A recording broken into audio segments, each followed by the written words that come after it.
back to the Marvel Movie Minute, a daily podcast in which we smash apart the films of the Marvel Cinematic Universe into 1-minute chunks so we can analyze them in scrupulous detail. I'm Kyle Olson from the Road to Infinity podcast. Hey, and I'm Rob Cabasco, and a few years ago, I was fortunate enough to get to Rome, Italy, and I saw many of the great sights. It was just a wonderful trip. One of the surprising ones that I went to was the Sistine Chapel. Okay. So, very famous work. You know, the ceiling, the walls, everything. It's just this incredible painting. And the reason why I said it was surprising is because, you know, you think, oh, it's this fairly large room. It's incredibly well lit. When you're there, unless you know people, you are literally elbow to elbow the entire time.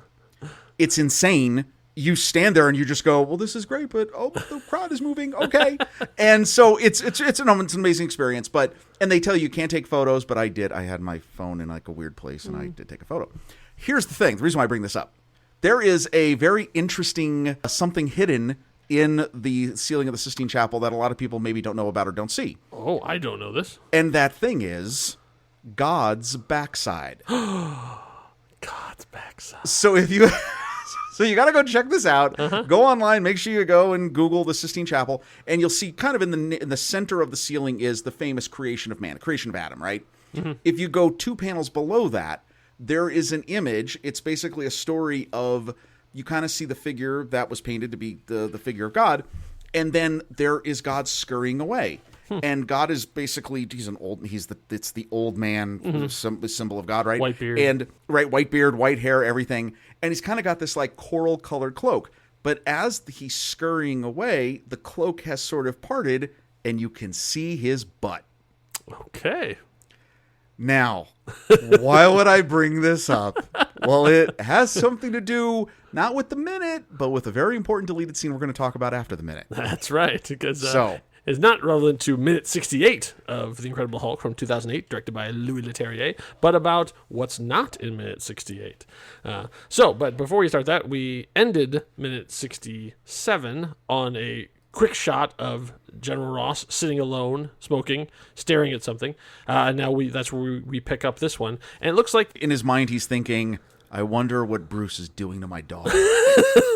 He better not be doing anything untoward. And you don't want to know. You don't want to know, man. Listen to the last minute if you don't know what and it turns out he was right. Yes. The power of Ross. So he's apparently staring at a see-through map of Europe.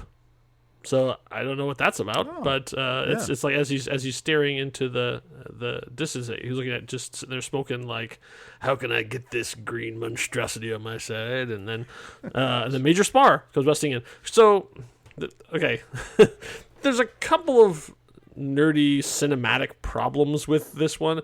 I've forgotten a lot of my terminology. So you film nerds out there are going to be like, actually what you're referring to is, and please let me know because I want to know the official terms.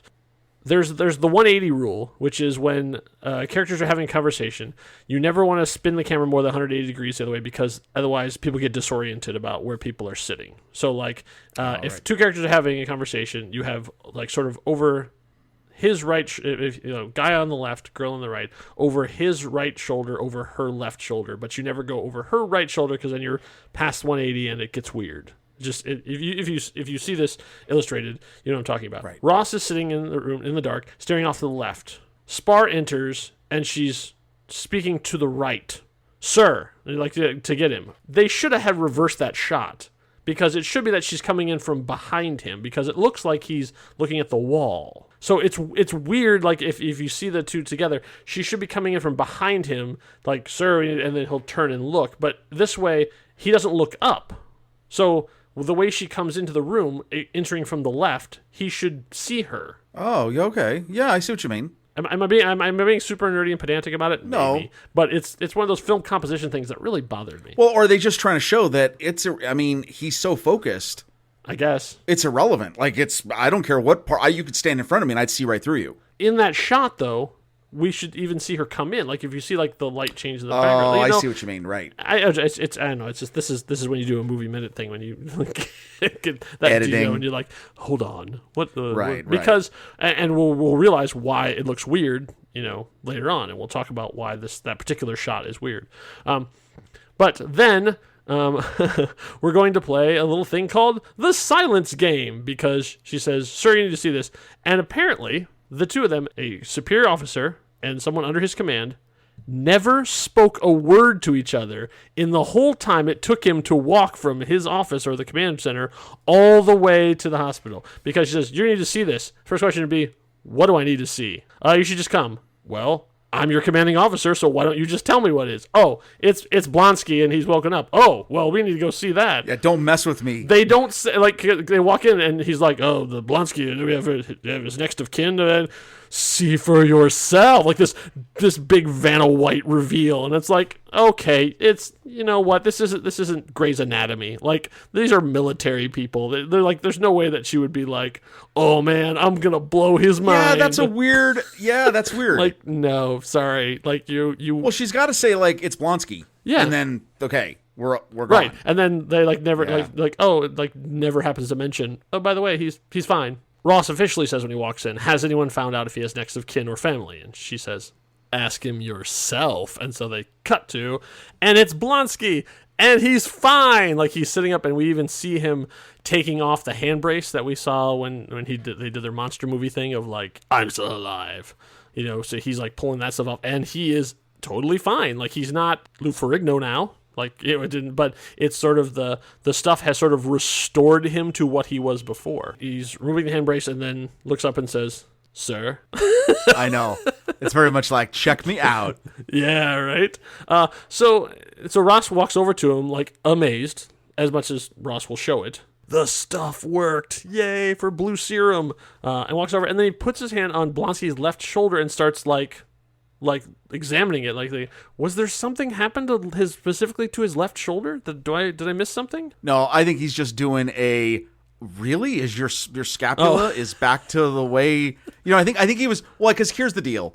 Blonsky's basically naked, right? Because I don't think he had any clothes on, and except he's got the sheet over him.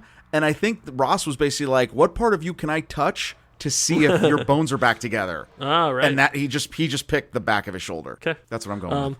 So then Ross says, "Good to see you up on your feet, soldier." And then Ross, he gives this look over to Sparr, like he looks over to her, like, and there's two ways he can interpret that. The first was, "Hey, it worked," right? Like, huh? Look, it worked. And second one is, "You couldn't have told me this back in the other." Yeah, I think I came all the way out here to find this out. Walk all the way over here and have a big dramatic reveal. We're gonna have a little talk about your.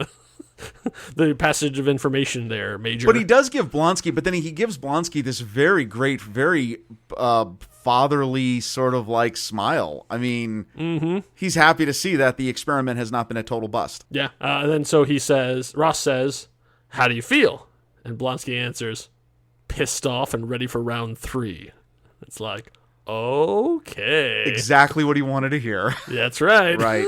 The relationship continues. The courtship of Emil Blonsky has resumed. And then we cut back to the hotel room where Betty and Bruce are staying there. And Betty dumps out her purse of all this content all over there. And what was in it?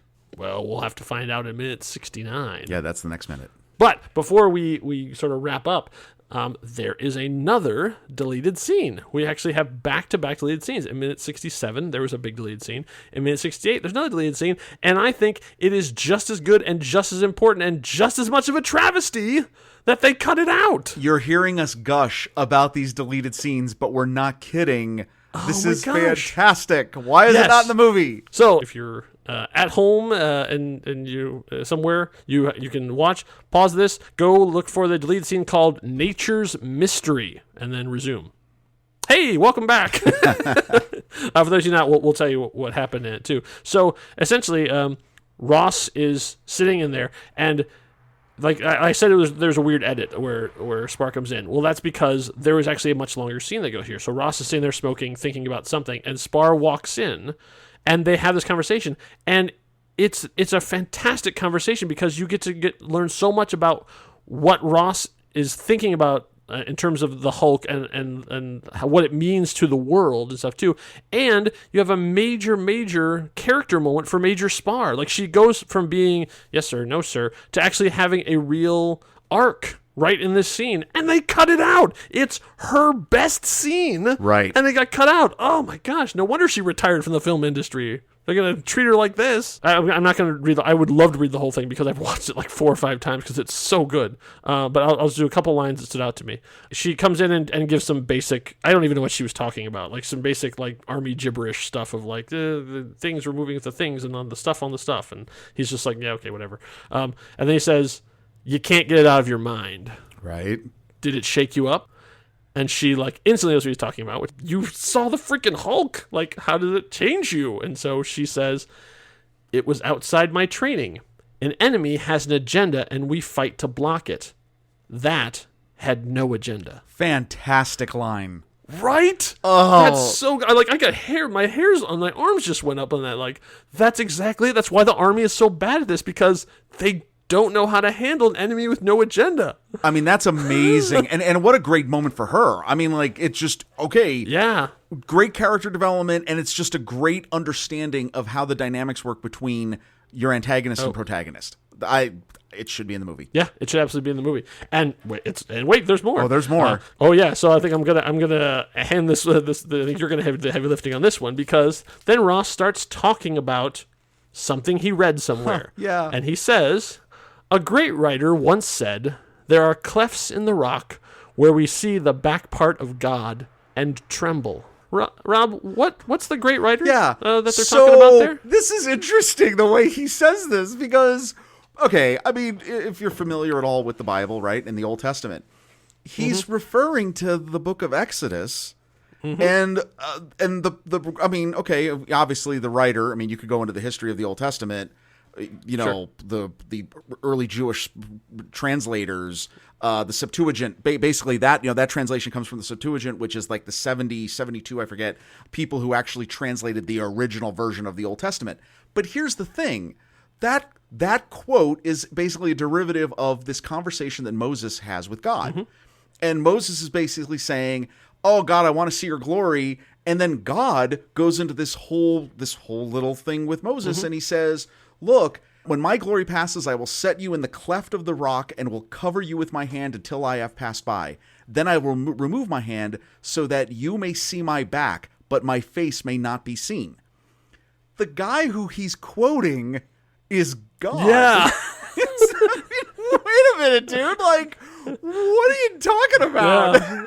I mean, yeah, really just going to show you sort of like almost like a little glimpse of the madness that's on there, but also the sort of divine inspiration that he's feeling about this thing, because he goes on, but yeah. No, you nailed it 1,000%. I think this shows a lot inside of his mind, his hubris, right? Yes. And also that he's certainly feeling like, well, you know, if God is on my side, who can be against me, right? I can do whatever I have to do.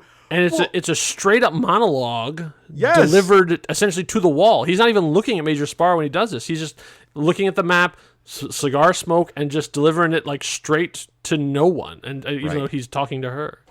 Yeah, no, it's wonderfully delivered, and it just gives you this further deeper dive into the maniacal person who is General Ross. Yeah. So it explains so he a says, lot. so then he sort of takes that sort of biblical thing of going, even though he never says the Bible, never says verses, like any of that kind of stuff. He just says, great writer, and he talks about this thing. And so he's talking about how he relates that, like looking through a cleft in the rock of all the great discoveries through history. And it says, "There's no training for what you saw out there, because it's not an enemy, it's a new power. Fire, the splitting of the atom, the universe unveils a secret, and people recoil." Edward Norton, man, that is some fine writing right there. That's some like Sorkin level stuff. I mean, it's good. And so he is going on about like he sees himself as a modern day Prometheus. He's trying to take this next thing and get it, because he says that most people like recoil from this stuff, but then every once in a while a great man will reach out and grab the branch and say, "This fire belongs to me," essentially. And when he's talking about the Hulk, he says, "I want to put a harness on it." Oh my God! Okay. And wait, I actually pulled the sentence that he says, where people recoil in fear and awe. Yeah. And then comes the person who stops trembling and steps forward to face the flame and seizes the burning stick. Yeah. What? Yeah. Yikes! I I mean, first of all, yeah, I mean, exceptionally written. Yes, and extremely well delivered. William Hurt really doesn't yes. overplay it because we've seen him go way up, but he is just at this low simmer through the whole thing with incredible gravitas. Again, why is this not in the movie? I don't know. It baffles me. So then we get to Major Sparr. This is her major moment too. So he does another one of these Ross pivots. We've seen him do it a number of times where he's talking about one thing and all of a sudden he just changes the subject. But it turns out he didn't actually change the subject. He just moved on to a different thing. And he does the same thing here. He takes a pause after he's doing his whole speech about the cleft in the rock and fire and stuff. And he says, "You're a good soldier, Kathleen." First time we've heard her first name. Right. "If you want to go back up the rabbit hole, you go with nothing but my thanks." So he's like, you've now seen what we're up against. You can go. I'll write you a recommendation letter to go anywhere you want to go. You are free of this. You don't have to go any farther down this mad path. And so she takes a minute, a beat, I should say, and says, "I'd just be looking out the window wondering who is screwing it up in my place." That's a great response. It's a great response. And also, it commits her to it. Yes. So, she is just as into this as he is now.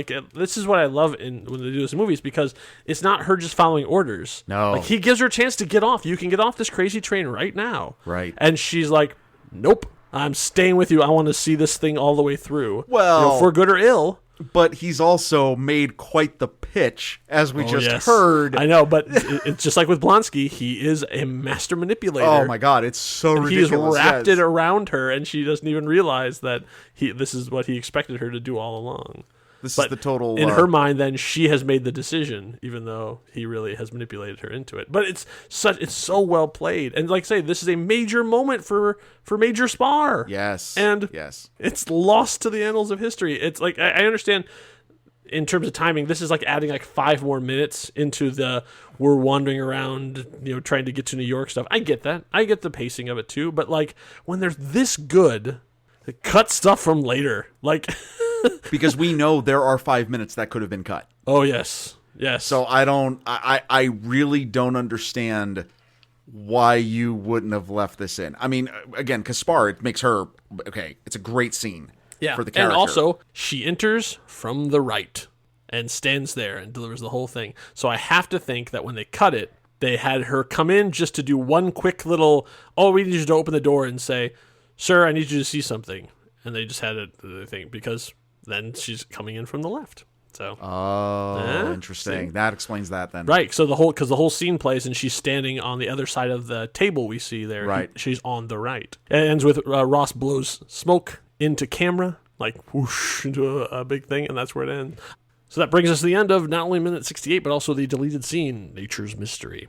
We'll be back with minute 69 when we find out what was in Betty's purse. I can't wait. I know, right?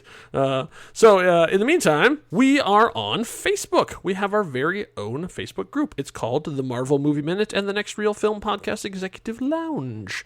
We've been having some actually very lively discussions about Hulk recently. Yes, we have. So our fans have spoken up, and so we've gotten some really cool stuff, things we missed, and also some things that people are impressed that we found. So we're having a good time. So come join us over there.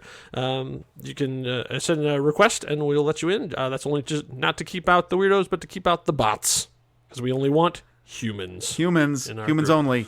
Sorry. Yeah. We'll see you back here for minute 69. Hope you had a smashing good time. Until next time, true believers. Bye.